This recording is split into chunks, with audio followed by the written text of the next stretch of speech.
I'd say it's a packed house, but it's a packed home this weekend at GingerMan Raceway. Welcome back to the 10th annual GRIDLIFE Midwest Festival from GingerMan Raceway in South Haven, Michigan. It is absolutely packed full on this facility. It is a sold-out crowd and a sold-out field. Here racing this afternoon in both GLTC and the NOS Energy Track Battle Championship. Drift on track as well. What a sight to behold. Welcome back this time for the NOS Energy Track Battle Qualifying 3. I'm Kyle Heyer, joined to my right by Pete Lindbergh. Pete, welcome back.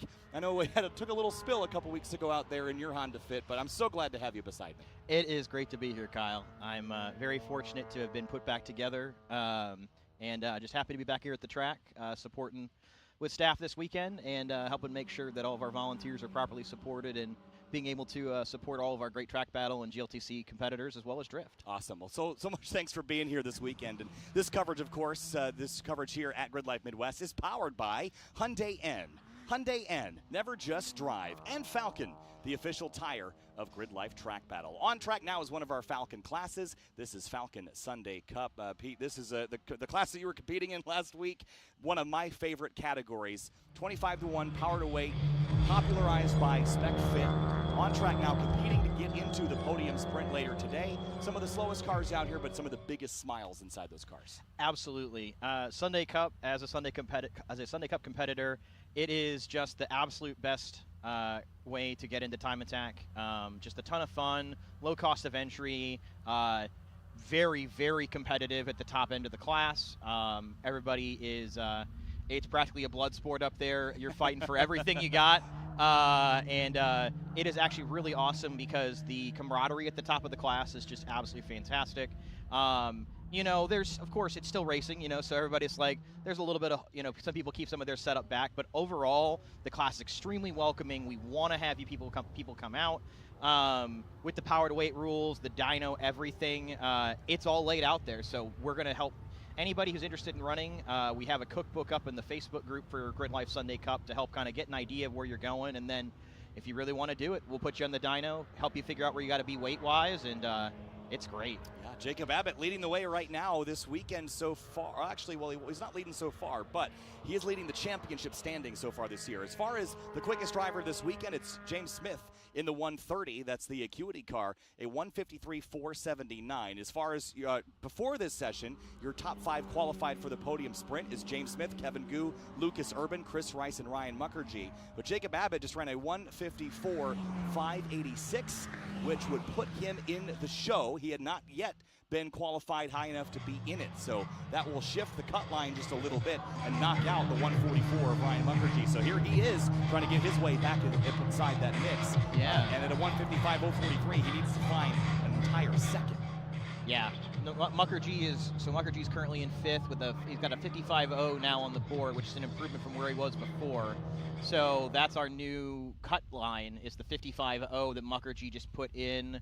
So we got Matt Dietlin and Jason Davidson just outside. I'm looking in. I know Dietlin was really, really looking to try and catch up with Mukherjee because he really, really wants in. He's in a backup car post Watkins Glen. Yes. He just barely he spun it coming up out of the boot at Watkins Glen and just caught enough of the front of the car on the end of a K-rail that it caught frame rail. It caught frame horn, so he had to write that car off, and he put together a whole new fit in the last month and put all his parts on it. Mukherjee. Is that Mukherjee? That's Mukherjee. It is, and he's slow. Maybe just letting drivers on by here. That's a tough spot. Let's see if he reaccelerates now, or if he's got a mechanical problem. It's really slow. I think that's a mechanical. No, that is unfortunate. Again, as it stood before this session started, he was on the cut line, but because Jacob Abbott ran a 54.5, that shifts that cut line, so it shifts him out. So he needed to perform in this session, and now he's rolling very slowly through turn number 9, Pete. That's heartbreaking. Yeah. Okay. So 54.5 is our new cut line. It's going to be 54.5 is actually good enough for 3rd. So the cut line is going to be Chris Rice at the 55.0 is the cut line. But Chris Rice just went a little quicker than that, so now it's a 54.989. So it's we're all in the 54s or better. There's Jacob Abbott again continuing to circulate, and he's gotten a win. He's been up in the mix so far this season and leading the championship in one of these newer cars. And Pete, tell me a little bit about the different generations, because while there are other cars allowed to run in this series, obviously, the Honda Fit is still the popular choice. Tell me about the different generations of Honda Fit, because there's 3 or 4 that we see here this weekend. Yeah, so there's the 3 generations of Honda Fit that were sold here in the United States. Unfortunately, Honda dropped the 4th gen Fit from the U.S. market. So the 1st gen Honda Fit was sold here in the U.S. in 07, 08. It was a rest of world car that they basically kind of threw together to get it to build a car, put together a car that they would sell here in the United States. Only those last 2 years of it, that's the GD3 Fit, which was 07 until the summer of 08 is when they sold it. It started showing up around 2006, if I remember correctly. And then summer of 08 is when they transitioned into the GE8, which is the 2nd gen, which is what Chris Rice has here on screen, as well as James Smith. They're both in the 2nd gens. And those started as 2009 to 2013s. And then there is no 2014 Honda Fit. And we go into the 2015 to 2021, which is the GK. And the GK is the largest departure. So the first 2 fits, GD and GE8, GD3 and GE8 are both port-injected motors, 109 to 118 horsepower, fairly simple, fairly straightforward, 5 speeds only. And the GK went to a 6-speed, and it's direct injected, and it's 130 horsepower. It's a little bit heavier, but it is a lot more power, a lot more linear, a lot flatter across the center of the power band. So it is a very, very powerful car for Sunday Cup. And then this is on screen. We have Dietland. Yeah, it's Dietland in the 488, yep. So we were talking about the cut line here between Mukherjee and Chris Rice. Now, Mukherjee ran a 55.0, which would have been enough to, well, not quite. It would have been 5 thousandths slower than Chris Rice, but Chris Rice is still better than him, which means as the checkered flag falls, if Mukherjee does not improve, then your top 5 is going to be James Smith, Kevin Gu, Jacob Abbott, Lucas Urban, and Chris Rice, and Mukherjee is out. That's how that is going to land. And the difference between them is what we're seeing here, which is 54 thousandths of a second. Absolutely wild. They are, and they've been throwing it down. I mean, this is, for reference, this is about, Smith is at a 53.4 for the weekend. That's 2 full seconds behind what he was able to do at Rev Up when we had a little bit better track conditions and about a 20-degree cooler ambient temperature outside. Yep. There are points available for track records. I don't think anyone's going to claim one this weekend. Not at this It's point. hotter. The track's a mess because of all the debris and dust and rubber that's collected.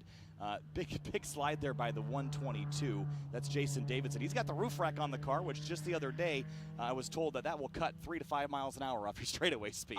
Absolutely. When James Morgan had his, you could hear it whistle. The roof rack was louder than the intake noise going down the front straightaway here at GingerMan. You'd hear the roof rack whistling before you'd hear the car. So it is and this is a class that is super important with drag.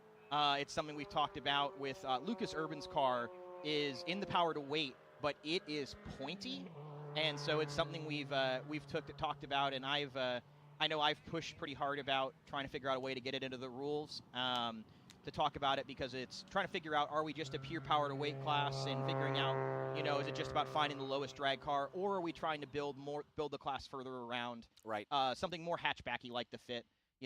They're really popular because they're extremely reliable. They're geared really low, so they're really quick and easy out of the box.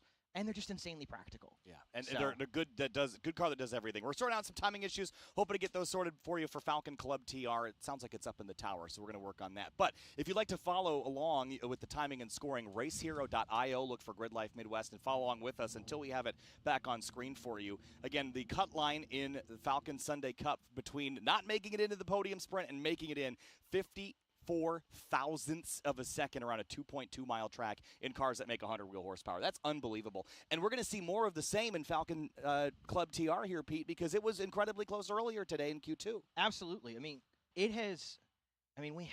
had maybe a half a dozen K-powered BRZ twins last year, and now we're it's an entire field of them. Yeah, dozen and a half, 2 dozen. It's absolutely wild, but it's a phenomenal platform. It is, and we've seen Peter Granberg in particular with a new livery this week. That car has speed this week, so we're going to keep an eye on him, and we'll get over it. We'll talk about them in a little bit. By the way, Kevin Wendt is in this this yellow and gray CRX at the bottom of the screen, one of our timing guys.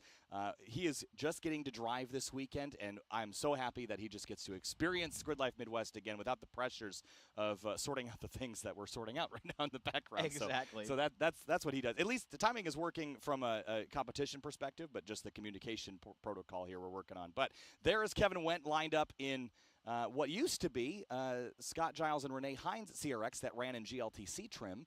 Now it's gotten some electronic fuel injection changes, and now it makes about 125 wheel horsepower. It is outgunned in this category, but we'll see how much Kevin can outdrive it. Absolutely, and it's a fantastic little car. I mean, it has lived a life prior to Scott and Renee getting it. I know I think it had been hit in every single corner. It has lived a life as a track car and as a wheel-to-wheel car. And I know Scott was really Giles was really trying to get. He tried to get the fuel injection system out of it to try and make it more reliable, and they chased other issues with it. And Scott and Renee don't have time to chase the car while they're trying to help run our weekends, and so they ended up moving the car on to Kevin, who's working now to get it running with fuel injection with James Morgan. They had it on the dyno last night because they got it set last weekend. They got it tuned, got a fuel table set up and everything, and then they got here, and the humidity and the heat and everything threw everything out of whack. So they were re-dynoing it last night, trying to get a new table set up for it. So now they're back out there, and it's running. We'll see what he can do here. Let's have a quick look here at our Hyundai N track preview before we get into the Falcon Club TR session here. Actually, I'm not sure. I think the guy that was going to trigger that for me ran away to go solve the problems. We'll look at that a little bit later. But I got a chance to jump on track earlier in the weekend with our Hyundai Elantra N, and the track was really grippy on Thursday night. But as we've seen progressively, oh, Eric's back in the. Let's roll the long one. He's back. I didn't know he's sneaky like that. Let's see the Hyundai N track preview before our Club TR group goes out. And welcome to GingerMan Raceway for a Hyundai N track preview at the 10th annual GridLife Midwest Festival. Kyle Heyer joined by our pace car driver Mike Cohn, who's got a lot more experience around this track than I do. Mike, this track built in 1996, about 2.25 miles or so. And this is our home track. It's great. 11 corners. We're in the final corner now, setting up for a flying lap here. It all starts with a rundown to turn number 1. We're going to brake pretty late into this corner, but you have to get back left to flick right into turn 2 pretty quickly. Down into third gear. Car's going to wobble a little bit, get down to the curb. Track out here to turn 2, kind of mid-track. Going to brake in here a little bit. A little sideways. Get down to that curb. Back on throttle. And accelerate out towards turn number 3. Turn 3's apex is incredibly late, Mike, so you have to really wait to get to it. But then it leads onto a pretty long straight. Throttle on here, use the turbo power. Now into turn 4. This is a flat out kink here.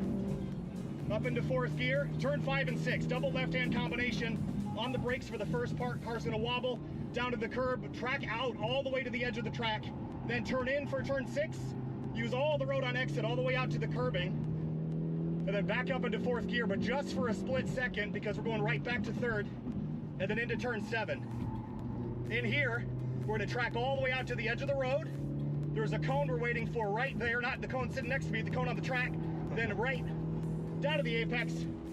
This is a challenging combination, turns 8 and 9. Car just wants to wash out on you. Then back to power, and then into turn 10A. This was added in the mid-2000s. Challenging entry because it's downhill. You tuck it in real tight here, wait for the understeer to go away, then back on power, use all the track on exit, blind crest over the hill here to turn number 11. And this is where you get your straightaway speed. This Hyundai Elantra N, 95, we're gonna get over 100 here. How about 106 miles an hour? On the brakes a little early here, down to 3rd gear. We're gonna turn in for turn 11, get down to the apex, back on power, and that's your Hyundai N track preview lap here in the Hyundai Elantra N at the 10th annual GridLife Midwest Festival.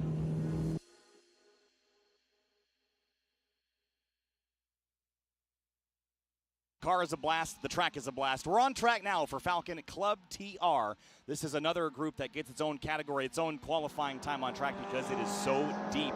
25, 26 cars I think we've had in Club TR so far this weekend. 29, my mistake, 29 cars we've had so far. And we're going to get to see them go on track one last time here to qualify for the podium sprint. Now, as far as qualifying one results, where is, I'm going to find my overall. Let's see here. All right, qualifying results. Club TR, our top 5 is currently Grant Davidson, Fez Bobber, the Last Minute Racing Team, Peter Granberg, and Dana Basinski. Dana Basinski is in by 100th of a second over Matthew Koval and Evan Weeder. So he absolutely has to go back out just to play defense in this session. Yep. This is absolutely critical for Dana. He is going for a championship. Grant Davidson's the fastest this weekend. To not even be in the top 5 would be catastrophic for championship hopes if Grant can continue to do this. And on track now, Basinski is leading this pack here, leading the charge up to turn number 11, Pete. This is for all the marbles here. Once you're in the podium sprint, the worst you can do is 5th place. Right. What's mind-blowing to me is knowing how hot the track is and the fact that you have to get, Grant's sub 140 in these temperatures, which is absolutely unbelievable this weekend. And the fact that, from 2nd place to, oh my gosh, now we've got to get all the way to, from 2nd to 7th is less than 0.3 of a second apart. That's insane. That's just nuts. And then it's a full second, about a second back to Mario, and then we've got Evan and Whiskey Danger, and 10th is a 42.4. So these are the lap times from this session. So Dana Basinski, his best time is a 140.1. He just ran a 141.557. So he's safe for now until Matthew Koval or Evan Weeder does better than a 140.1. So no one has gone faster than that yet this session. So maybe there's a little sigh of relief, but I don't think he's going to feel that until the session is over. Absolutely not. This is, it's hot, but I can't say that it's not up for grabs. We're only in a 41. This is only lap 2. It's possible. And Dana's basically out front. Well, he's nice in the mix of it, but got enough space to be able to set his own pace. And hopefully he'll be able to, I guess we're going to see. I'm very curious to see when they all come past the timing light here in a second as they're coming out of 10, headed up the hill to 11. Will lap 2 be faster? Again, we're all on a spec tire, the Falcon RT 660, which has pretty good pace for a couple laps, and then it will start to fall off kind of progressively. Fez Bobber, a 140.8 and a 140.1. We're in the zone now for lap times. Last Minute Racing goes faster, but all these drivers were already quicker. But Weeder is the one that we're watching. Koval is one that we're watching. They're still in the 41s, but a 40.118 is the time to beat to knock Basinski out. Yep. Nobody, so we're looking for a 40. Granberg, yeah, so nobody has improved enough. Granberg is low. No, he's a second off. Okay.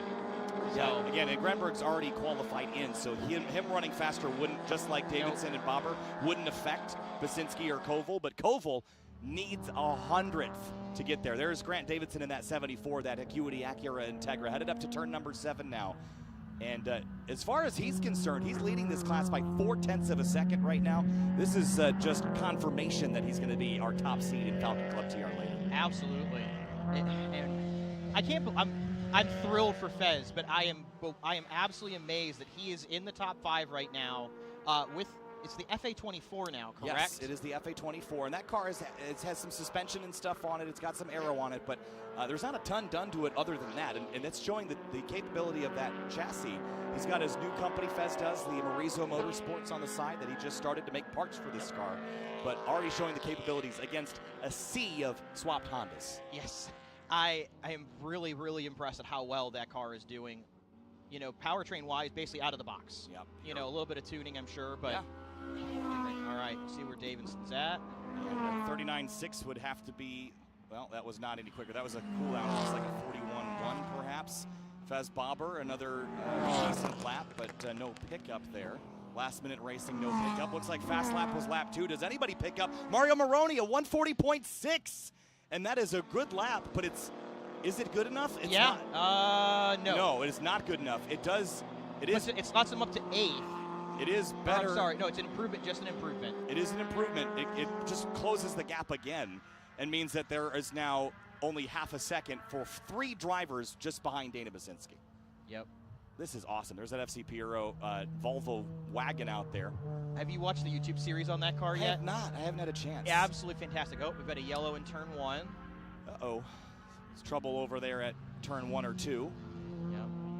But, man, this has been a Q2 was pretty thrilling. Yes, or Q1 was thrilling yesterday. Q2 thrilling today. Good work there by Fez to give a point by to Koval, who's currently in the chase zone right now, chasing Basinski.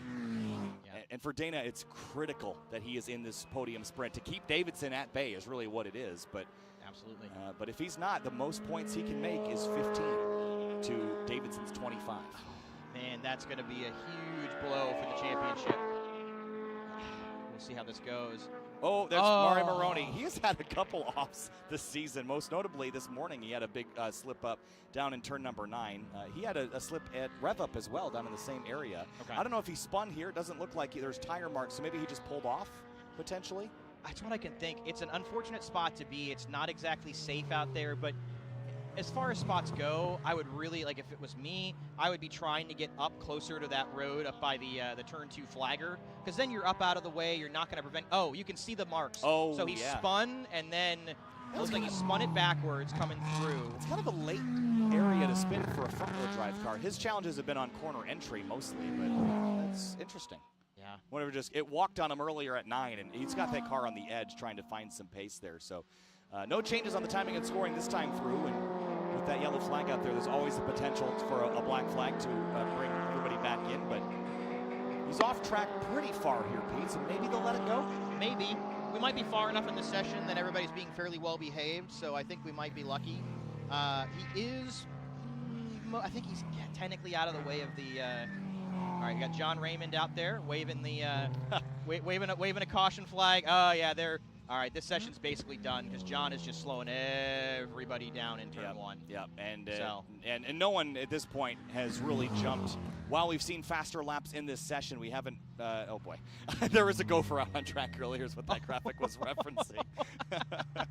Or a groundhog or some kind of rodent that was out at 10B. But yeah, so it looks like, I mean, this session, I haven't gotten a checkered for it yet, but we have not seen a lot of drivers improve on their best. And we figured that going into Q2, which is a critical moment in these weekends. Q2 morning sessions, always cool. Now, if you don't make top 5, there's one more session tomorrow morning. They call that the last dash. Right. Another morning session. Opportunity to improve, but only if you didn't qualify for podium sprint. So what's on the line there? A record. You can get that extra point and maybe ease the pain of not making the podium sprint just a little bit. Yeah, I mean, and it does, for the people who are jockeying for from 6th and back, there is other points at play as well, so that could be something for them. But, of course, 6 is the best you're going to do at that point, plus possibly the extra point for the record.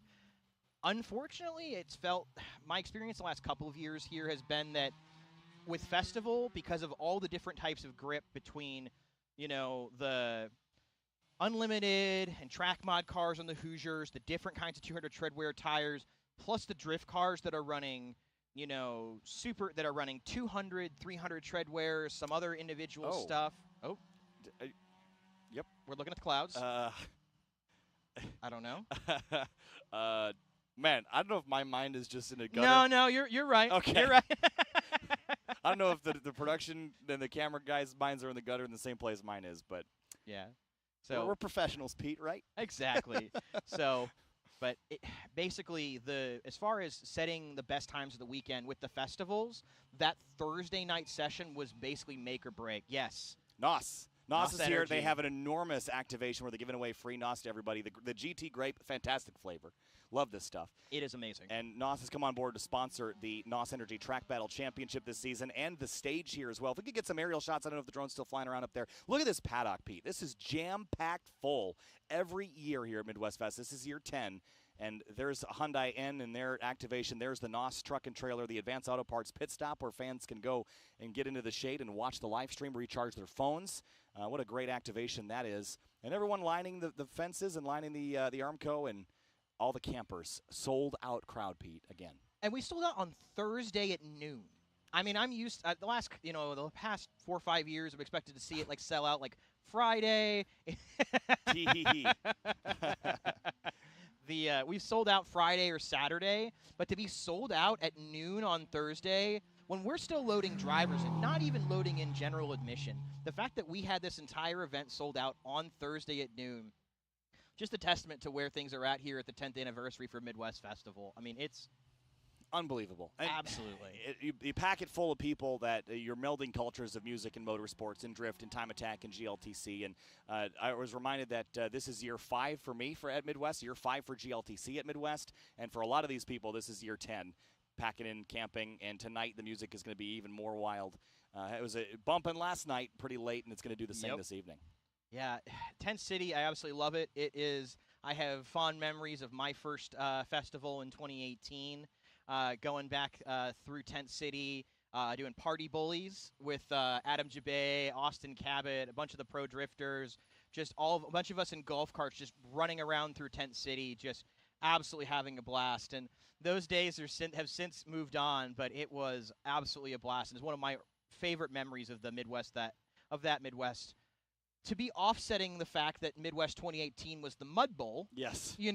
Where, I rolled into the event and I pulled off of the road across from the pond, and I got off of the packed soil right at the end of the pavement, got over into the grass, and my sedan just squished right down to the axle, and I was like, that's not ideal. No. And so I had some of the Falcon guys with a truck ended up pulling me back out. So if you've never been to a Midwest Fest, you need to come here. And I told everybody yesterday that we shut the stream down after GLTC Race 4. There's a couple more drift sessions after that, and we choose not to stream them because I think if you want to watch that, you got to be here. And that is my call out to you, that you should be here experiencing it, and that's why we all want to go watch it. We all want to enjoy the Saturday night festivities here, so we're all going to go enjoy that. So that's our plan here this evening. We've got 3 more broadcasts this season, Pete.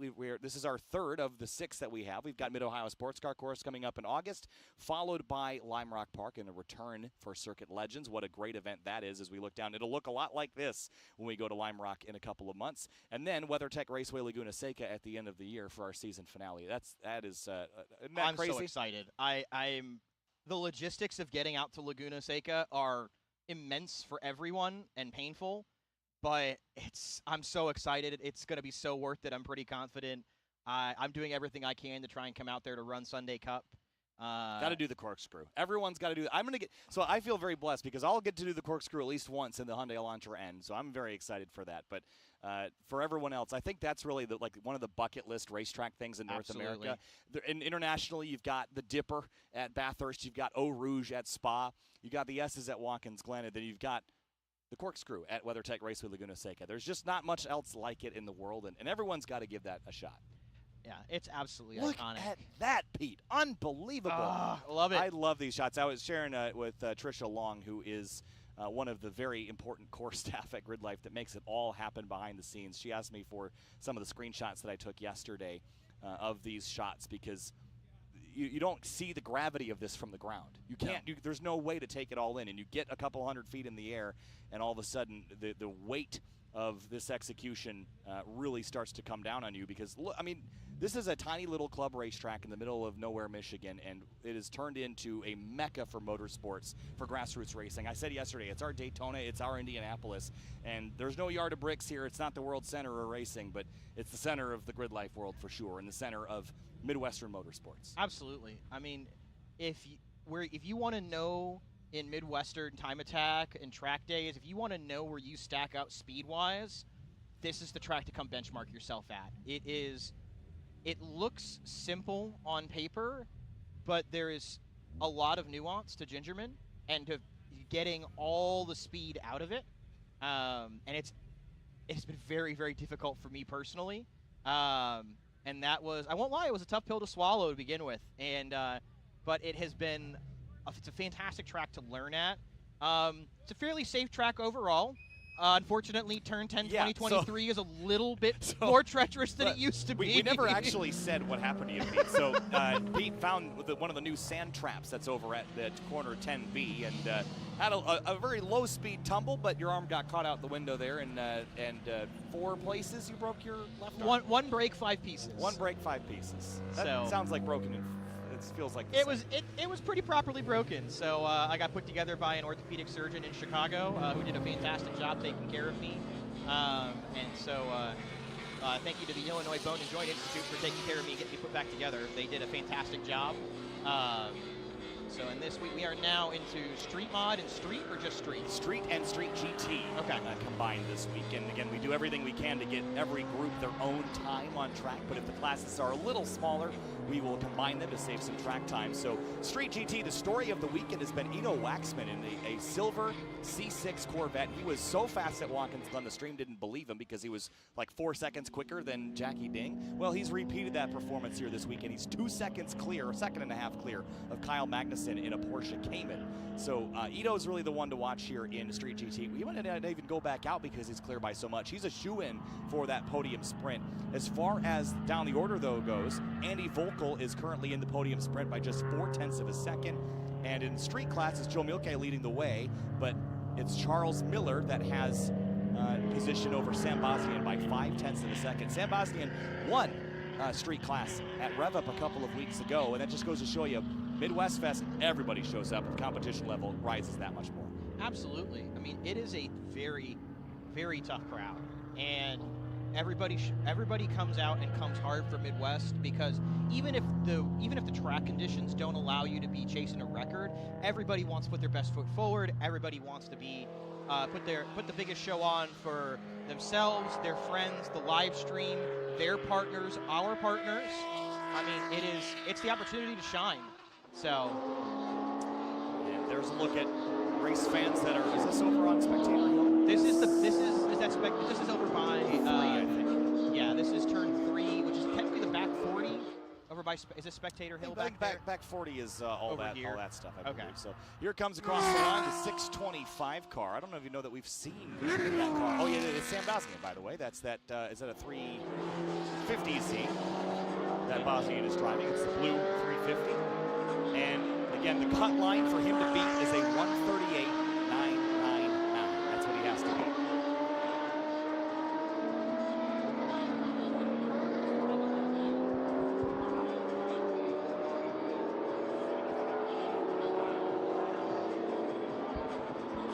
So down towards turn number 4 and 5 now. Here comes the 625 of Bosnian. Still on their first flying lap here of this session. Up towards turn number 7 now. There's some Street GT traffic ahead of him. And working his way down through turn 7 and 8. So he's one of the drivers that is in chase mode here. Charles Miller is the one on the chopping block, the number 55. We haven't really seen Miller a lot on broadcast yet this weekend. But he's got a new livery on that 55 car. Spaz looking real solid. But got to be in the show to put it on display in the podium sprint, which has 2 laps dedicated just for you on the broadcast. Yes, it does. And it's pretty wild looking at both Street GT and Street. First in both classes is out by a fairly wide margin, but then you look at from second to the end of the podium and slightly off of it, it's a very thin margin. I mean, second right now in Street is, we got Jackie Ding pulled off to the side, letting the Corvette through. All right, he's just clear in the air. He ran a 38.0 last time by, so that's not faster than his best. It was a 37.4, 0.6 quicker. Sam Bosnian just ran a 140.095, so he's still about a 0.6 off of where he is as well. Yep. So it's going to be an interesting battle to watch here. Bosnian, quickest of the session, but once more, just needs to find a little bit more to make it into the top 5. As far as Street GT goes, Andy Volkel is on the chopping block. He's, I believe, leading the standings in Street GT in that C8 Corvette. And leading it by a pretty handy margin because there hasn't been a lot of drivers that have run all the rounds, and Volkel's been at pretty much every one. And he needs to sustain that 4/10 advantage he has over Alex Arteat, who's the next driver down to try to catch him. Keenan Prusank as well in the Chevy Camaro. He was at Watkins Glen. All he needs to find is about a 0.5 second. So that is where we'll be keeping our eyes on this session. See if maybe Volkel can get some more time and put some more distance between himself and Arteat as we have a look there at this more street times coming on the board, but nothing that is going to upset the current balance after Q2. No. it's going to be I think it's going to probably end up, like you said, end up being the story of most of Q3 is unless somebody really left a lot of time on the board before, which is rare at the level that these guys and gals are competing at. That is rare to have them left that much time on the table. Artea just ran a 39.3, which is about a second and 2/10 off. But that's kind of been what we've been seeing is the pace isn't quite there. That's why Q3 is really, it's not as good of an opportunity as Q2 to get yourself in that podium sprint. It's just your last shot. So if you didn't get a representative lap, this is your only moment. Right. It's not an optimal time either. No, it's if we didn't have quite the high standing temperature, Q3 might have been worth a bit more, but the fact that it's almost 90 degrees outside right now is in standing air temperature, plus the sun just absolutely beating down on the track. Everything's hot, so they've got the second lap here. They might be able to get something. And Tony Barber, when we're talking about the heat, you have to wonder how much the heat is impacting the batteries in this car. Or maybe that's a positive with that reaction. Maybe it's a negative, but he's currently scored third in street at a 38.4. It's not an improvement this time around, but he has been rocking street class this season in this Tesla Model 3 at Watkins Glen, a track he's very familiar with. Ran really well there, obviously. So trying to repeat that performance here this week. And Patrick Doherty's out there as well from Valvoline. Not quite knocking on the door of a top 5 and a shot for a podium sprint, but giving it all he's got in that pretty much stock CTR. Yes, and Patrick's a great guy. I mean, to be fair, everybody in Time Attack is fantastic. They're all wonderful people to talk to, and if you ever want to learn about Time Attack, come walk the paddock and talk and go ask us, politely go up to people, and as long as they're not in the middle of trying to run a session, you'll usually find everybody, oh, okay, so he's pulled off. So is Artea. He's bailing on this opportunity as well, and that's you go out there, you hope that you run better, but you're going to look at these times, you're going to know where you stand, and you're going to know that you didn't improve. And if you don't improve, you're not going to go up. So nope. It is a consequential format, and it's disappointing. But Artea, as it stands, would be the highest placed driver that is not in the podium sprint, which will still count for points. And it will be, I think, 15 points as it stands for P5. Or P6, 14 points. And if I remember correctly, in Street GT, he set the new record for Street GT as well this weekend, right? He did by a pretty handy margin, and he has not made an appearance back on track because why? Because you're not going to go faster. He's already set the record, and he doesn't need to protect his spot in the podium sprint. No. So good, smart thinking there. Let the car cool off, get some new fuel in it, and do any changes you need to make. But there's no reason that if you're satisfied with the time that you've got, you only have to run one of the qualifying. So you don't have to run all 3. Nope. It's just 3 opportunities, and most drivers will use all of them, but some will just take one. Ferris Khartoumi didn't run Q1 yesterday, probably won't run Q3 either. We'll see if he jumps in unlimited a little bit later today. But other drivers that have been struggling to find some pace are out there lapping, making changes, lapping, just to try to find that extra 10th that they need to be in the mix. Yeah, everybody, the folks behind just outside of the podium sprint might be jockeying for some positions, but that's just going to only help them set the order for tomorrow morning at this point. Not really going to help them much beyond that, because they are going to have a nice fresh shot tomorrow with the nice cool standing temperatures in the morning and a cool track. That's when there's going to be the chance for those who are off the podium to try and fight to maybe see if they can chase a record or chase improving their position. Street GT has become one of the strongest categories from an entry list perspective this year. I know we've run out of Street GT decals a bunch of times. I planned for 20-25 cars a class, but that's the 226 of Jerry Liu, one of the PhD racing drivers, running 7th right now. And that's 7th in this session, but 9th on the weekend for Jerry. So trying to find a little bit more time in that Porsche 911. And I was wondering if it was a PDK car or a manual car, and I got my answer there coming out of turn 11 as it ripped straight through gears. Yeah. Boom, boom, boom, boom. What a cool sound PDK makes. What a great transmission that is. Just absolutely. I mean, it's hard to argue. If you want to be out here and you want to turn the best laps, it's hard to argue against having a PDK. If you're looking for a car that has that engagement as a driver, absolutely go for the manuals. But the PDK is so hard to argue against from a performance standpoint.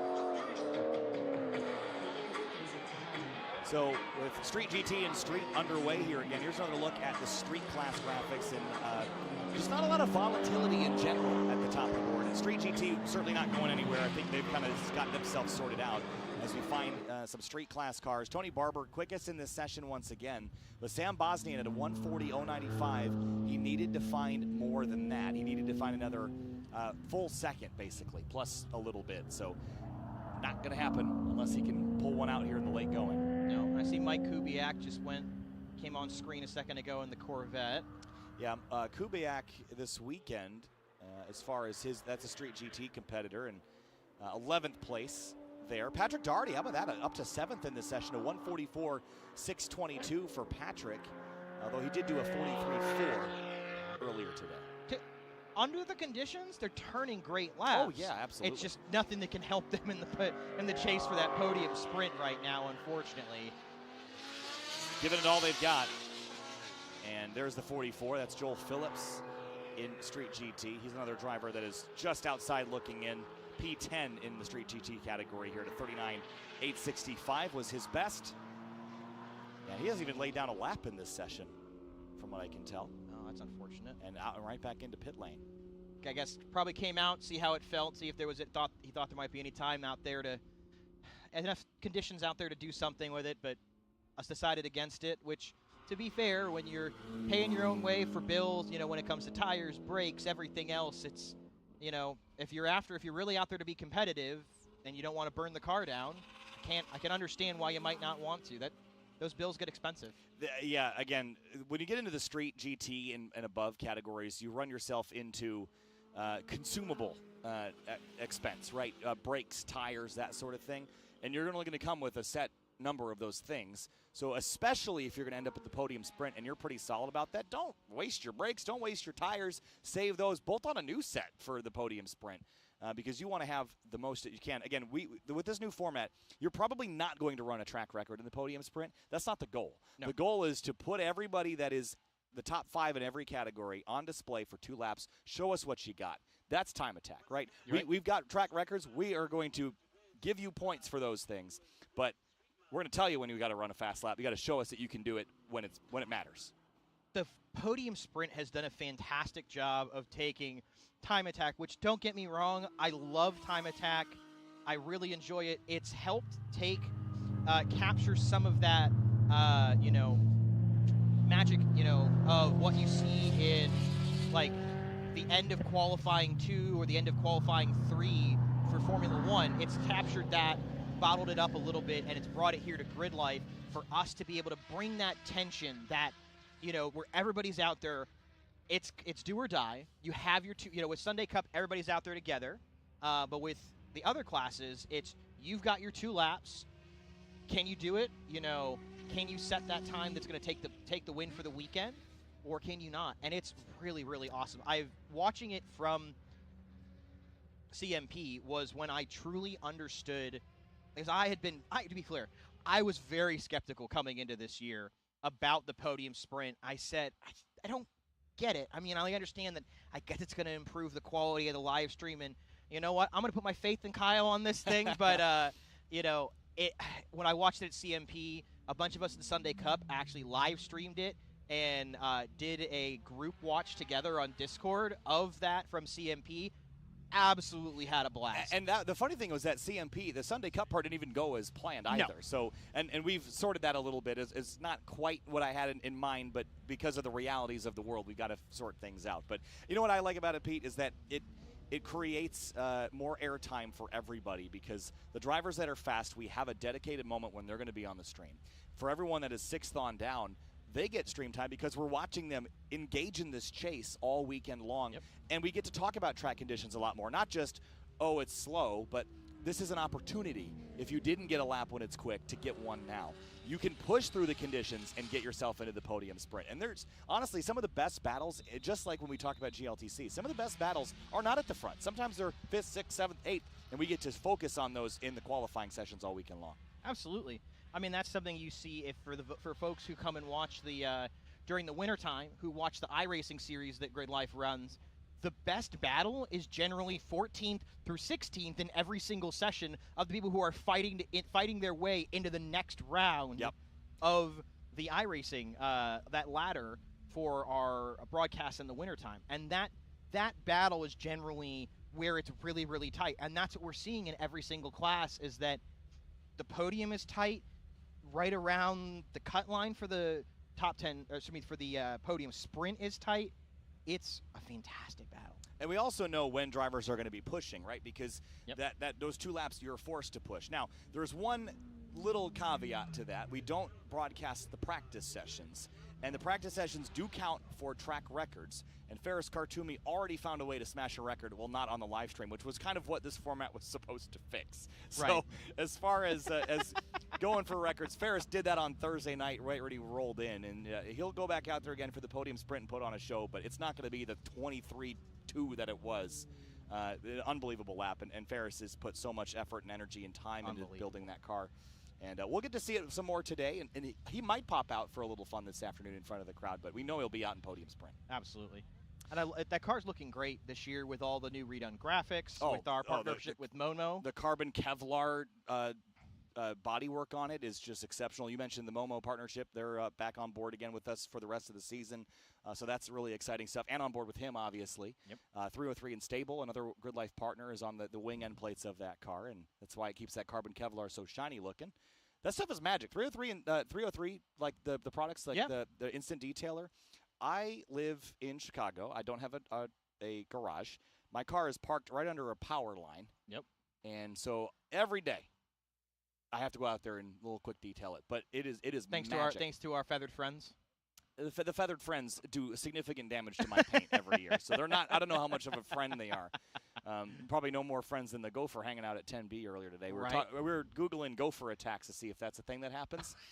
And you'd be surprised at how few gopher. There's always like stats about like a number of shark attacks in a year, and there's always like some crazy fact like, do you know that like garbage disposals are like 5 deaths a year, and you're like, whoa. And then but gophers, I'll bet you they're out there. You just keep watching.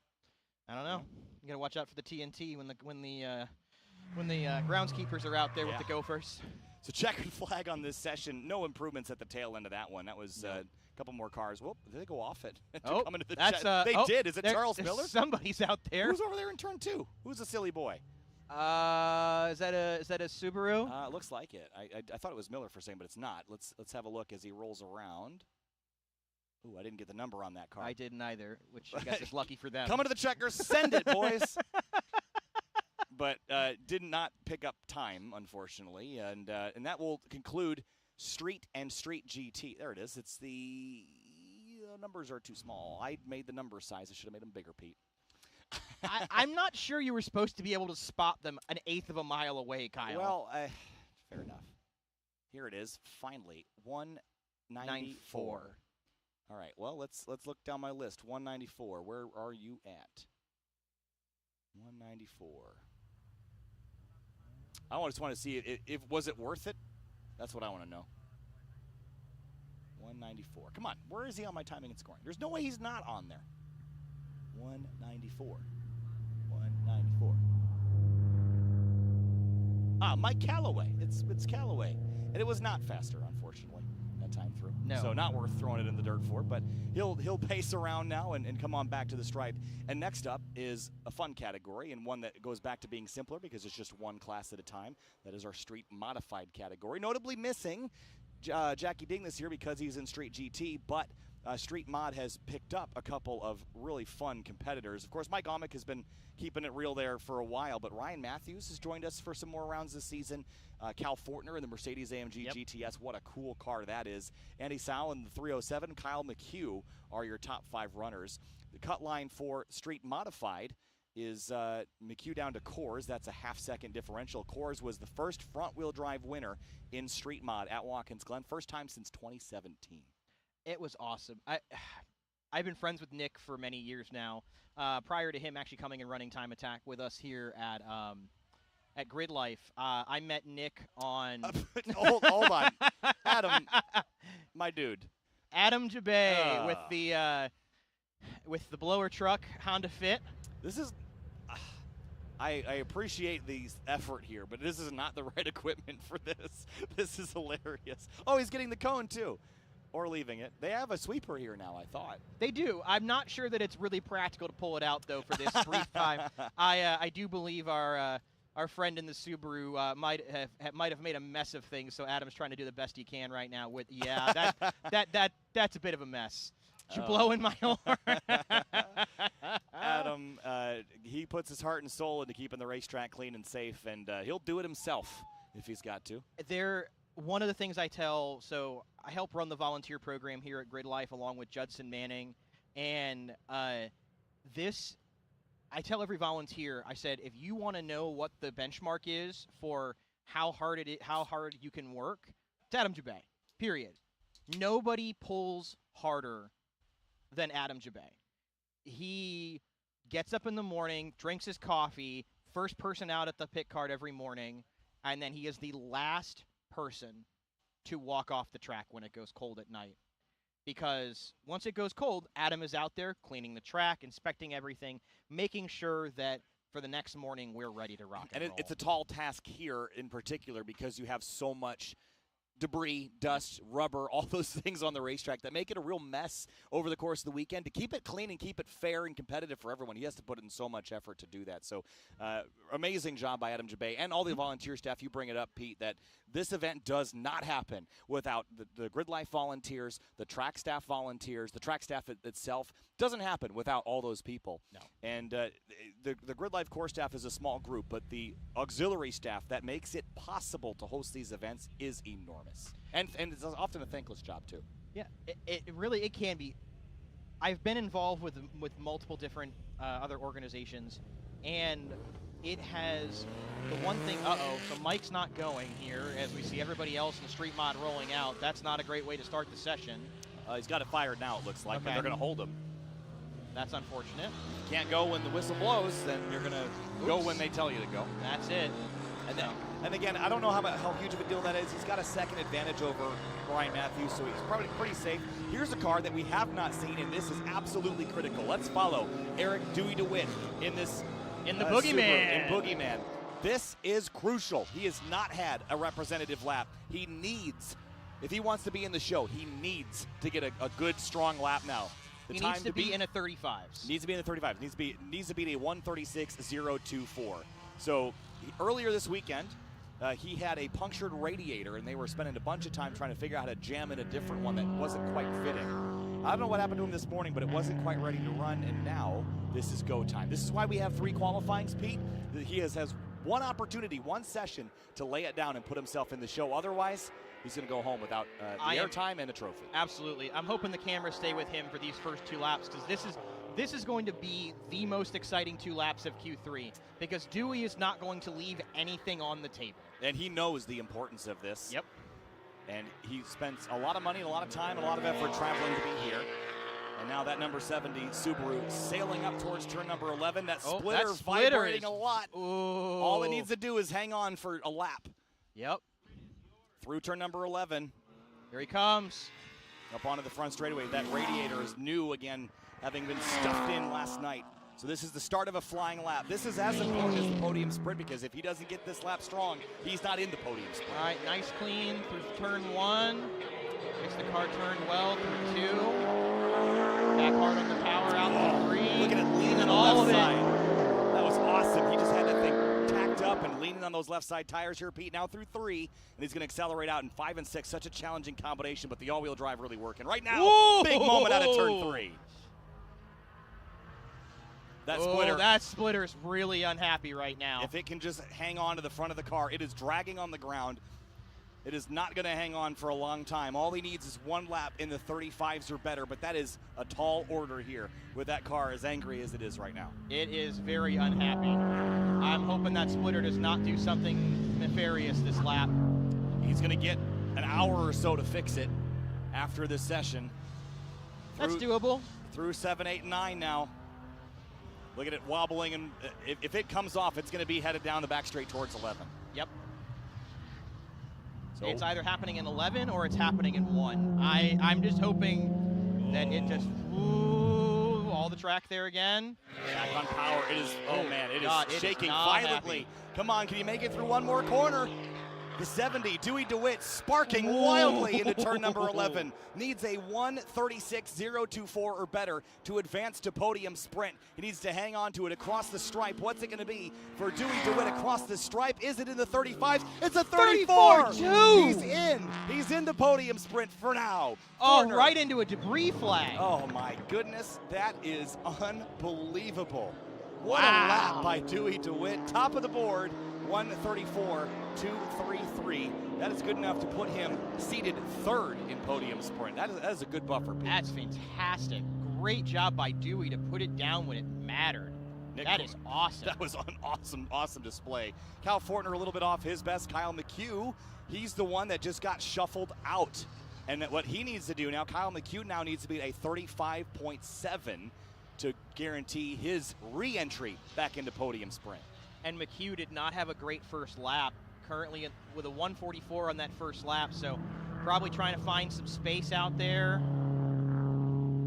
Cal Fortner again, he's also in, but would be scored fourth at the moment, so I wouldn't call that safe by any stretch. Well, maybe that's, yeah, he would be fourth. Yeah, Cal's in fourth with he's still sitting on the 34.7. Yep. He had a 35.5 that first lap out. So, I know that car. So that Mercedes is really difficult with heat because the twin turbos are sitting in the V of the bank. They're not. I mean, they're up there right in the middle of everything. So they get hot. So we'll see if he can do something with this second lap. Otherwise, he's going to have to hope that his 34.7 hangs on. Yeah, and it's a little ways back to Andy Sow. It's another second or so, who's the driver on the chopping block right now. All that McHugh has to find is 0.3 of a second on his best. Fortner's going to head in. He seems like he's not going to go any quicker now. And I think Dewey's in as well, which with what's going on with that splitter, I think that's the right call from Dewey. Yeah. Because I doubt he was going to do a better lap than that 34.2. Here comes Nick Kors through turn 11. So Kors has to find some time. He has the potential to get his way in, but he needs again to beat that 35.7 to be in. A 37 flat is still a half second off his best on the weekend. Yeah, 37.3 that last lap through here, so no improvement. But I love that this car has been on a journey the past 2 years here. I mean, when I first met Nick 4 years ago on one lap in 2019, this car was your standard 8th Gen Civic street car with a Jackson Racing blower on it, making 275, 300 horsepower, depending on how they had it set up and tuned. And it was a great car. I loved the noises that it made. And I was instantly in love with it. It was called the Cool Civic back then. I guess it's technically called the Cool Civic now. But it has, since then, Nick just threw everything at it. They got the car making power, and then they had transmission problems. Now they've got those transmission problems solved. And so now the car is able to go out and turn laps. And that was what was so critical to his success at Watkins Glen last month, is the ability that car was able to turn basically every single time attack session and take the advantage he had as the fastest front-wheel drive car in street mod to a win. And we talked about the front-wheel drive may be advantageous over some of the rear drive entries in that class at the Glen, but in the rain, the all-wheel drive would also help, and Mike Amick was not able to beat him. And speaking of Amick, by the way, did get on track, but that car is off pace, so you have to wonder if he doesn't get a better lap in this session, is there something amiss with that number 6? Still top seed in street mod heading into the podium sprint, and that could be a big deal. You can lose this if that car is not, and we talk about reliability, Pete. That didn't really used to be a huge deal in track battle. It still isn't the end-all be-all, but you need to be reliable for at least 2 laps now instead of just 1. And you have to be, it's at exact time, whereas before it was just whenever you could throughout the weekend in the best sessions. Now they have to be ready to go for that podium sprint. Otherwise, if they're not, they're locked into fifth. Nick Kors, big slide through turn number 2, Pete. He tracked out real wide, kind of tried to arc it in and just carried a lot of mid-corner speed and washed up out of the hill there a little bit, but yeah, those rears are probably real toasty now. Yeah, giving it all he's got. Again, this is it. This is your last shot. He knows what time he has to beat. Yep. A lot of these drivers will have data boxes in the cars. They know exactly what lap time they've run. And car off turn 3. Are is that somebody in the dirt? It is somebody in the dirt. Up near the spectator hill. Yeah. Okay, unfortunate. That is that looked. They were off far too. So that could bring an end to this session here. Pretty good chance. Did it look orange to you? I didn't see who it was. Car. Yeah, we'll see if we can get another shot of that at some other point. Oh, no, it's the C4 Corvette, the Flying Lizard car. It's the, oh gosh, what's on that car? The Flying Lizard homage. Yes. But I forgot who they have on it. Is it the Flying Clarkson? Yes. With the Clarkson face from the Ariel Atom. I love the livery on that car. Yep. Black flag all. So that's it. They're gonna go pull that car out. Yep. I doubt we're gonna restart this session. No, it's gonna be over for sure. It's the 54, by the way, which is a team entry here this weekend, which is unfinished racing, and they're gonna have some unfinished business, I think, in this session. Unfortunately, that was a big off over there at 3. Yeah. But I mean, to be fair, not as big as the one we had with Peter Granberg a couple years ago. Was it?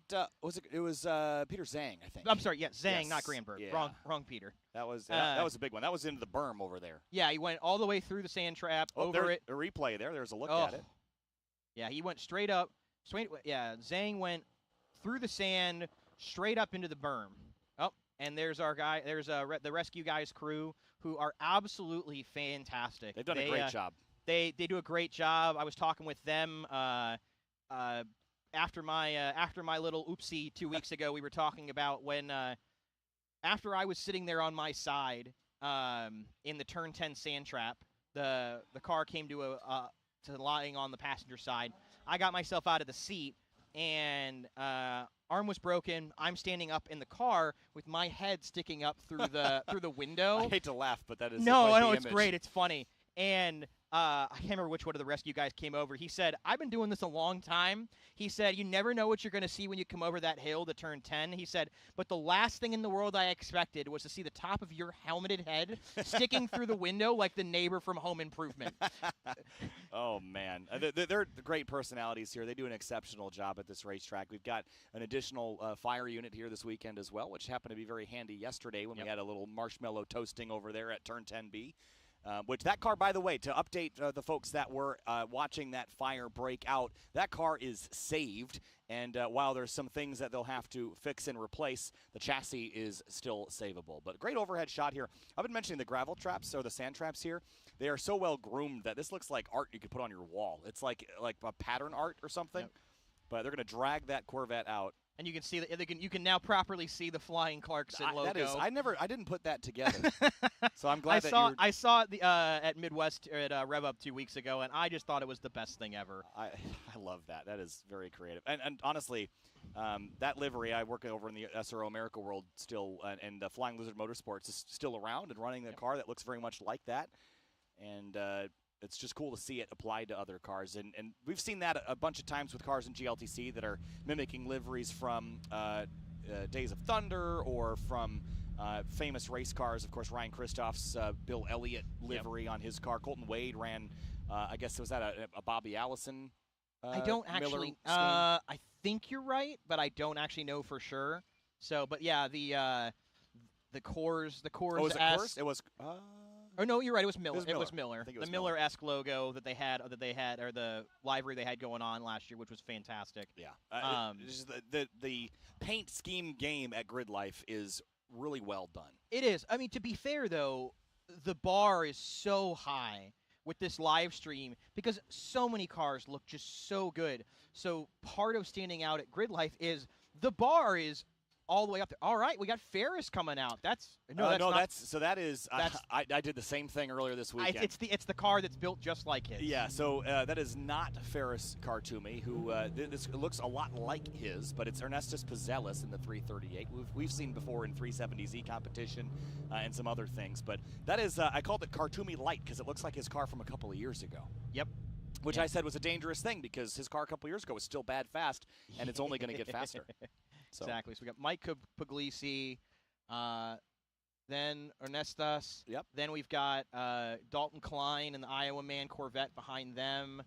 And Dalton, as far as track mod goes, Dalton is in the podium sprint. And track mod, right now, it's not actually that close as far as who's in the podium sprint. Dalton's got that by about 2 seconds. So I don't know if you can be comfortable where you're at, but you're not freaking out. You're in a pretty good position. Bronson McNamer, Jason Kanakary, Chris Boersma, and Mike Puglisi are all in the podium sprint as it stands. The driver that's on the outside looking in is Brian Blaine, Andrew Sonneville, Josh Powers, and then Steven Stewart, Alex Westergaard, Nate Vincent, and Jessica Powers. As far as looking into the unlimited category, of course, Ferris is in.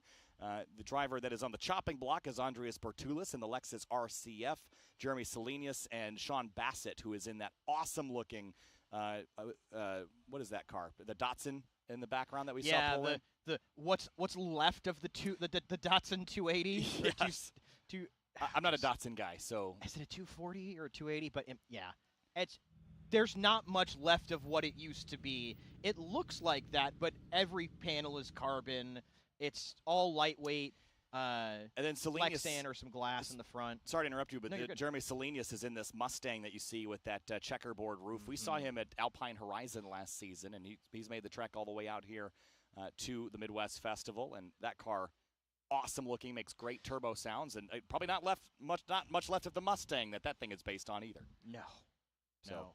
What a fun group of cars Unlimited and Track Mod is. And again, new Track Mod rules this season. There's kind of a pick your path. It used to be called Track Modified. Now it's called Track Modern. But I think both of those names are still accurate because you can kind of go left or go right. You can choose either to take any car and modify it wildly, active aero, and a whole bunch of other things. You can make it into a track modified car, or you can take a modern supercar like a McLaren 720S, a GT2 RS from Porsche, any of those things, and compete in the same category just with a very different style. Yeah. And all of those cars end up being very competitive. And an example of that is Jason Kanakary in the 77 McLaren, right next to, 2/10 apart from Chris Boersma, which is a Honda Civic that has been roided out to make 700 horsepower off a crazy-sized turbo. And Boersma's car has been around in track mod for so many years now. I mean, I remember coming to my first Midwest in 2018, and he was in track mod then, still in track mod now, and just absolutely that just continues to go out there, turn laps. They've continued to develop that car, continued to develop it, and even as James Houghton, who he's teamed up with, has moved on to GLTC, they've continued to run that car in track mod. Yep, and paddocked up in a similar spot as well this weekend with the K-Tune support. You see Houghton lined up there on the left because after this we're going to go back racing for race 3 of the weekend, and that'll be a pretty thrilling show. We'll have Cerise back in the booth for that one. We'll be joined by Alex Moss for the podium sprint. I was able to steal Alex awesome. for that, so that's really exciting. Typically he would be in that show, but or in the GLTC race that would follow. He's going to be in race 3, but he's going to toss the keys over proverbially to Andy Smedegard for race 4, so that should be fun to watch. But that's what's coming up on the calendar. Let's run you through what else is coming this afternoon just to keep everybody abreast of what is going on. We've got right now the Track Battle Q3 happening. There is Mike Cohn with that all-powerful whistle. Then we've got GLTC Race 3. We've got another drift session, which we should be joined by Jared DeAnda and Chris Stewart, co-founder of GridLife, at 3:40, followed by Track Battle Podium Sprint at 4:50, and then Race 4 at 6:20. So that's what's left on the calendar here for the weekend. And lots more to come for the fans that are trackside here enjoying a weekend in the sun. And one of the other things that was on my mind as cars begin to roll out here, Pete, is there was a little bit of weather that I looked at this morning, and it said we might have a chance for some rain. I am going to take a look now and see if that weather is going to arrive or not. I was hearing 7 p.m. earlier, so... Okay, well then we're basically be done, but as far as, well... maybe around 5? Yeah, if it happens, it's going to be one of those quick Midwest storms. It's not going to sustain, I don't think, but it's certainly in the conversation, especially when we got the podium sprint coming up and GLTC Race 4. It's always interesting to see how that pans out. So cars on track now. This is Unlimited and Track Mod that are heading out onto the road. And we see the top seed at a 1:32.067. I don't expect to see Ferris Khartoumi out in this session. Again, he ran his quickest lap of the weekend on Thursday night in practice. That will count for the track record, and he has already set his one and only lap that he will take and use for the podium sprint, and we'll see him again when the podium sprint lands later this afternoon. Absolutely. And Jimmy Rock is also not out there from Unlimited in the Yeah, 52. and he used to run that car in Track Mod. That was a quintessential Track Modern car, but he has made some changes that have dropped him now into Unlimited. But it is a long ways back from Ferris Khartoumi. But the one thing that you have to be concerned about, or I guess excited for if you're Jimmy Rock, is Ferris's car, while it has gained reliability, there's always the chance that something goes wrong, and all of a sudden you steal a victory in Unlimited. So over Ferris, that's an accomplishment. Absolutely, and that's part of what goes on in Unlimited. It's trying to see how it's trying to get the most laps you can out of those cars because they're just being pushed so hard. I mean, Ferris's car has become way more reliable over the past 24 months than where it was at when it set the record at Road America in 2021 to where it is today is a vastly different car. Right. Just got a message from Jason Kanakary a little while ago that I just saw that he is going to go on track in Q3, but just to scrub a fresh set of tires for the Podium Sprint. So he's pretty comfortable with where he is running at the moment. Which, to be fair, considering he's sitting on the podium right now with a 32.9, 2 full seconds ahead of Bronson with a 35.0 in fourth, I can understand why Kanakary would just go out and scrub it and use this session to his advantage. Also, update on Mike Omick. Why didn't he roll out, or why did he roll out a little bit later? Because he broke his 4th gear this morning, drove home to Grand Rapids to get a replacement. Trans and rear diff, swapped it in, and came back just in time to make that session. It was just getting things Control-Alt-deleted. That's a really impressive moment, but that's the spirit of Time Attack, Pete, is just to give it all you got, and that's why Sunday Cup drivers love these weekends, because they don't have to be swapping trans in the paddock, hardly ever. Well, I've seen it, but yeah, I mean, I will. I have to give Lucas Urban with the Escort. He has been a glutton for punishment. His Escort is very, very quick. So quick that there was a lot of eyebrows raised when he first showed up. And the car has an aero benefit, absolutely, which is huge in PPIR and some of the other tracks, but it's significantly lessened here at GingerMan. But that car, he has fought transmission issues constantly, and he's got a transmission issue right now, which is part of why we didn't see him really running in Q3. Puglisi at 1:34.7. That is 2 seconds, 2.7 seconds off of his best on the weekend. So that makes you wonder, does anybody have anything to improve on their lap time from earlier? And the one driver that could get knocked out is Dalton Klein. It's going to require a heck of a lap by Brian Blaine to knock him off the timing and scoring. The Brunswick neighbor chasing the 338 of Ernestus Pacelis. And that's a very fast NA generation Miata because it is a V8 ITB Miata. It looks, with the individual throttle bodies poking up through the hood, which just looks absolutely mean.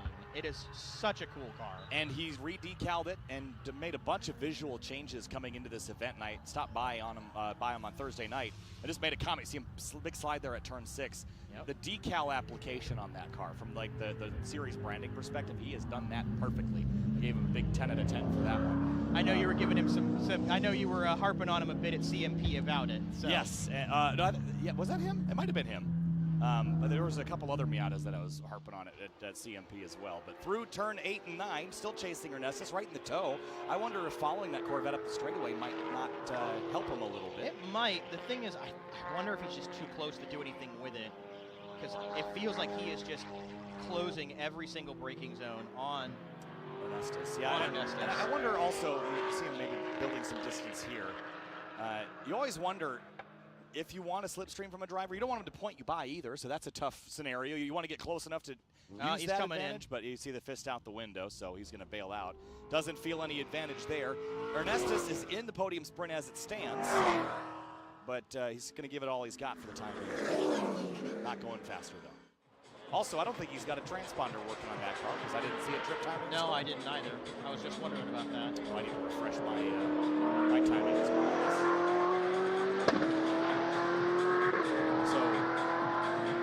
That's an issue if he wants to go quicker than he has. But as far as there's Powers in the 19, Josh Powers, 141.680. Stewart in the 98, 142.784, but all slower than Q2. And Alex Westergaard out here with a different car than usual. His Black S2000 with the multicolored graphics is not out right now. I know they've got, I think it's under the knife getting some more work done right now, so he's out here in a different car this weekend, running in track mod instead of his usual street mod. Yeah, that's an interesting change. giving it a go in a different category here for a weekend. And just outside of the opportunity for a podium sprint, P10 this weekend, and Alex is driving. It's an S2000 still, because how could you not have an S2000 if you're Alex Westergaard? That's what he knows and loves. That's the truth. And here is Dalton Klein. Now, I saw a photo of this car, middle of the winter. Airborne, all 4 tires, minimum 4 feet off the ground at an ice battle. I would say 2 or 3, but to be fair, it was very clearly flying through the air off of a jump on a frozen lake. And now it's here on a racetrack, trying to stay glued to it as best as possible. Iowa Man Racing, what a group that is over there, Pete. They are absolutely fantastic. We talk about, there's some people that we say that they are, they had people that shine what we're looking for here in the GRIDLIFE paddock. But Iowa Man is absolutely it. They're all fantastic. If you need something, go ask them, because they will always want to help. I've seen them trying to help people fix cars in their big stacker trailer. There's some people who have the stackers where if you need to get underneath your car and you ask them for help, people will help you. This whole paddock is like that. I needed some help this weekend in the booth, and I went right to Adam Nielsen, who is over there with that group, and asked him if I could borrow him for Q1. He jumped right in and gave a great performance, the international voice of Time Attack. About to say. Kanakri, by the way, a 37.0, but again, he's just scrubbing in those tires for the podium sprint later today, just getting them prepped, which I think is very smart. You don't necessarily want to go on a brand new set of tires. You want to have them, you get all the sealant and release agent off of them before you really need and require all the grip that they've got to offer. Yeah. But taking it easy to scrub the tires in, running a 137. Yeah, that's not slow. Not a chance. But it's also a 750 horsepower McLaren, so I don't know if slow is in the DNA of that car. It's got active aero, and I've ridden in it before. It is quite the ride. It is, and listen, I've heard there's a prolific McLaren owner in Texas who I've heard speak about some things with their car, and there are some particular things about them when you track them with regards to the emission system and other things that, when you push them this hard, all of a sudden there is their maintenance and other requirements starts to kick up, because while they are very capable on track, they are still a car. They're still a car, and as I love supercars. They're great, Pete. A lot of them are not, they're built with the intention of going fast, but not a lot of them actually live that life. Correct. I guess is the way I'd say that. So, so it's, definitely Jason is putting it through its paces, to say that. I don't know that any car out of the factory is designed to do this all the time, but Jason has shown us the capabilities of this car and is happy to share it with anybody that he can. I love watching this car on track. I love the active aero rear wing. They're just a ton of fun. And they absolutely sound, if you haven't heard a McLaren 720 on track, in stock form, they sound like a spaceship coming down the track, and they come by and it's this weird whistling type UFO noise. It doesn't sound like that the supercars of 15 years ago or 10 years ago, where they had that really high-pitched wail, the V10s and the V12s. It's a very different kind of a noise. So something about McLaren V8s, I just think you're right, they're distinctive. They almost have an echoiness to them, like inside. That just comes out. It makes a great noise. But track mod underway. Let's see if we can flip over to the unlimited standings real quick. I'm not sure that we've seen a lot really happen on that side of the house in this session. Again, 7 cars entered in unlimited here this weekend, and Ferris, again, top of the board there. Jimmy Rauch, Dallas Reed. But as far as entries in this session, only 4. Pizzellis at the top with a 36.4, not an improvement. Bertulis at 38.9, not an improvement, but he was close, 0.4 off. Selenius at a 45, he's 2 seconds off. And Bassett 2 seconds off of his best time. So not a lot of shifting and shuffling, but we are going to close things up and go to break here, just because we've got to get ourselves set up for the GLTC race here in a couple minutes. Pete, thank you so much for joining me here. What a blast it has been to sit alongside you for this event, and thanks for being here. Thanks for, again, 2 weeks after breaking your arm on track. I appreciate you sitting alongside me and being a part of it. Thank you so much, Kyle, for the invite. It's been an absolute blast to announce qualifying 3 with you. Awesome. All right, we'll see you for GLTC Race 3 in a couple of minutes. We'll be right back. Born on the track, bred on the mountains, raised on the podium, ready for anything and everything. Falcon tires. Race tested, road ready. Learn more about our entire line at falcontire.com. Owning a car can be expensive. It can also be confusing. What? And when things don't go right, there's no doubt it could be frustrating. But it can also be a lot of fun. And for those reasons, FCP Euro exists. Check this out.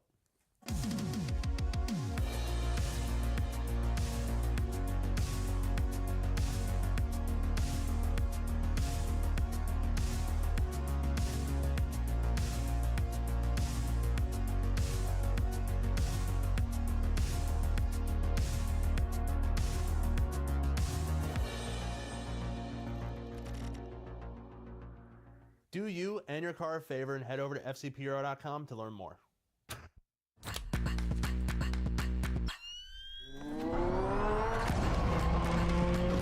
Did you energize yet today? Time to NOS up. Get after it.